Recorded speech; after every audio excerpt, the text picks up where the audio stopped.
The pharaohs of the New Kingdom were indeed godlike beings. Their immense monuments and temples have left an imprint on the face of Egypt that has survived for 3 millennia. This new kingdom marked the beginning of the 18th dynasty, or family line of pharaohs. It started in 1570 BC with the pharaoh Ahmose.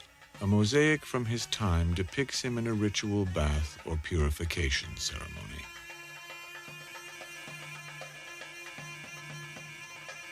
It is Ahmose who is credited with sealing Egypt's borders with Syria and Nubia to keep the country safe from invaders. Evidence of his military leadership is recorded on his ceremonial gold battle axe, which depicts him smiting his enemy. Although Ahmose's tomb was plundered for the treasures that would have been stored inside, his mummy has remained intact. This gives us the unique opportunity to look upon the face of the pharaoh who stood at the beginning of Egypt's new kingdom, the pharaoh Ahmose.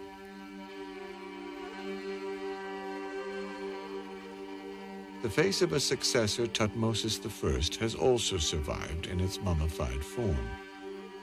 Thutmose I would come to rule Egypt in the year 1535 BC.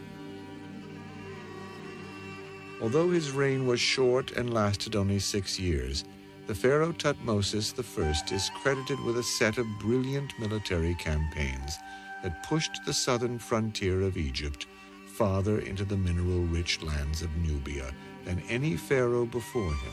The name Thutmosis meant born of the god of Thoth, a tribute to the Egyptian lord of the moon and wisdom. Before his death in 1518 BC, after a reign of only 6 years, Thutmose passed his royal name on to his son. He would be called Thutmose II.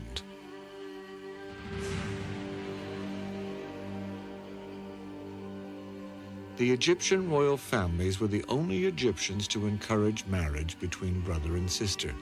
In this way, they kept their royal bloodline and their right to the throne safely within the family. For this reason, Thutmose II married his half-sister. She was called Hatshepsut, a name that meant foremost of noble ladies. Thutmose II and Hatshepsut would rule as king and queen for 14 years. As a pharaoh, he was only a shadow of the powerful man his father had been. The reign of Thutmose II was mostly uneventful. When he died at the age of 30, his death left a great problem for the royal family. The only eligible male heir he had fathered was a young boy not yet 12 years old. The boy's mother was a harem girl named Isis. The boy would be named Thutmose III. It was this individual, who was, of course, the nephew of Hatshepsut, who had the closest claim to the throne as the most immediate male heir of the deceased king. However, apparently because he was fairly young, Hatshepsut was able to have herself installed as a regential figure and to rule in a co-regency with him for over 2 decades.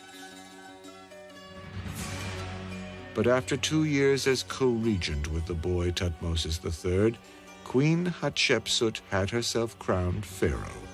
In 1498 BC, she became ruler of Egypt, the richest and most powerful country on earth.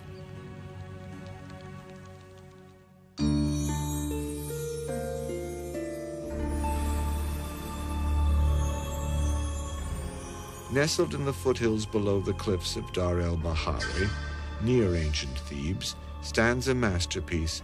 This is the mortuary temple of Queen Hatshepsut. She called it the garden of my father Amun, who was the most powerful god in Thebes.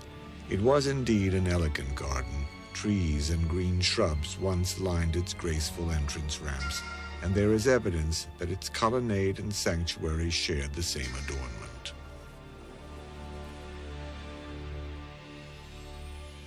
More than a temple, however, it was a propaganda machine that Hatshepsut used to underscore her right to the throne. On its walls, she had inscribed scenes that depict her father, Thutmose I, who was long dead, installing her as king.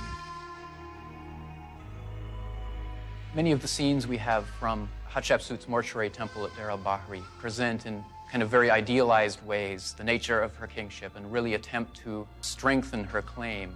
So this text that we have is not an historical document, but a document which was essentially fabricated by Hatshepsut in order to strengthen her claim to the kingship. At the temple of Karnak, she consolidated her power through worship with the priests of the temple of Amun. These were powerful priests because it was believed that the strength of the pharaoh emanated from this god. Although such ritual ceremonies were closed to women, as pharaoh, Hatshepsut could enter the inner domain of the god.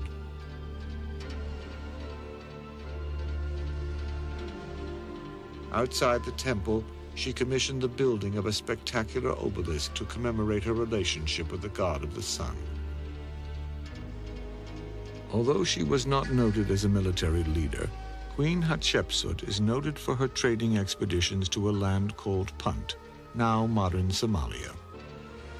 Such affairs were administered for the pharaoh Hatshepsut by a common man named Senemut. Senemut seemed to have been at Hatshepsut's side for much of her life, and statues of him depict him carefully holding or teaching Hatshepsut's daughter, the Princess Neferu. In Senemut's time, close connections like these led to rumors suggesting that he owed his good fortune to intimate relations with the queen. Off to the side and deep below Hatshepsut's temple complex, Senemut built his tomb. The fact that it was constructed so close to the queen's temple is another factor that fuels the speculation about their possible love affair.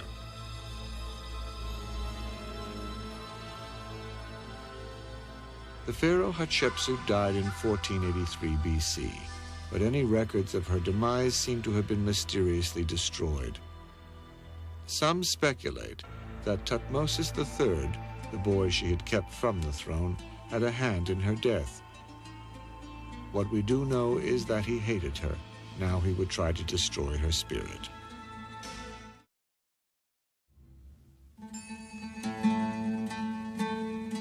He waited nearly 20 years to take his rightful place as the pharaoh of all of Egypt. For nearly 20 years, he was kept in the background, appearing to worship the queen who had usurped him. This was Thutmose III, the boy who had inherited the throne only to see it taken from him by his caretaker, Queen Hatshepsut. With the death of Queen Hatshepsut, Thutmose III came into his rightful inheritance. In 1504 BC, he would become the celebrated pharaoh of Egypt's 18th dynasty.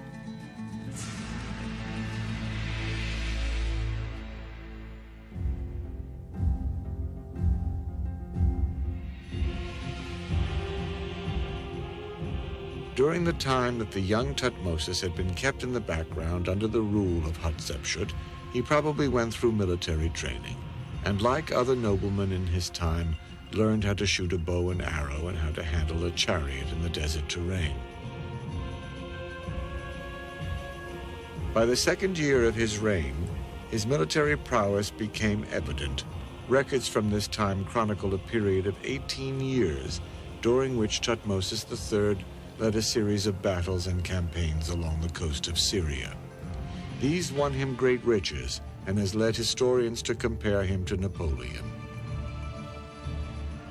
Thutmose is called the Napoleon of Egypt because he was one of the most successful military figures in the history of Egyptian kingship. He directed a whole series of major campaigns, many, many more than most pharaohs, in the Levant and in the Eastern Mediterranean, and he was directly involved in a great deal of those himself.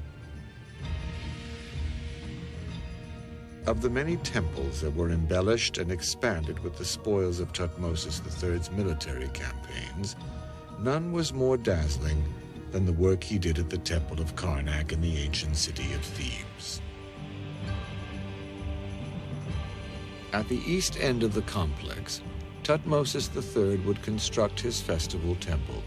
Unique in the design of Egyptian temples, its unusually shaped columns are thought to represent the poles of his military tent. The other walls and columns here were shaped and carved to represent the variety of animals and plants that the pharaoh brought back from his campaign in Syria. A prolific builder, Thutmose III was also a determined destroyer. Within 20 years of Queen Hatshepsut's death, he and an army of followers descended upon everything that bore her name or likeness and destroyed it.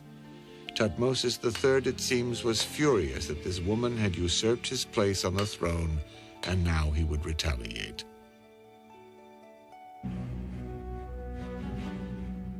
The statues in her temple were destroyed. Some were beheaded, while others were simply smashed. Her face was chiseled out of wall reliefs anywhere they could be found. Records of her time on the throne were obliterated. Even statues of her chief officer and companion, Senenmut, were not above defacement. This was the ancient equivalent of a book burning. By eliminating her image and name, the pharaoh Thutmose III believed he could eliminate her memory and even eliminate her soul. During this period, the 18th dynasty of pharaohs had never fully beheld one of the greatest monuments ever built by their culture. Now more than 1,000 years old, the Great Sphinx built at Giza had literally been covered by the sands of time. It was a new pharaoh, Thutmose IV, who would free the sand-obstructed Sphinx during his first year of reign in 1419 BC. His story is recorded on a giant tablet that still rests between the paws of this great desert beast. What we see here is a reproduction of the Great Sphinx tablet.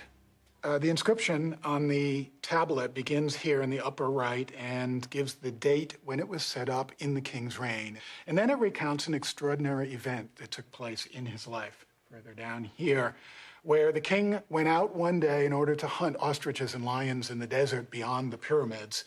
And taking a break from his hunting out in the western desert, he decided to take a nap underneath the shadow of the head of the Sphinx. Napping in the shadow of the Sphinx, the king reported a vision in which the great beast spoke to him. Look at me, Thutmose, my son. I am your father in the horizon. I promise you a gift, earthly rule at the head of all the living. All the territory on which the eye of the sun rests will be yours. To you I turn my face and heart for protection, since I am sick in all my limbs.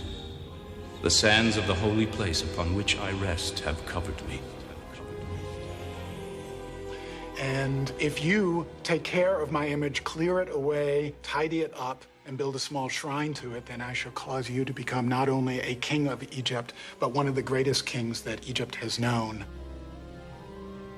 Thutmose IV reigned over a stable and prosperous Egypt for 33 years. But it was the sand-clearing operation he carried out here that seems to have been his greatest achievement. What followed was a time of opulence. For 100 years, Egypt would bask in an abundance of gold and riches. The ancient Egyptians would witness an outpouring of artistic talent and devotion to a pantheon of gods. But in the midst of this period of peace and ostentation, Egypt would be plunged into a crisis. It began under a strangely distorted figure of a man who would soon rise to power as pharaoh.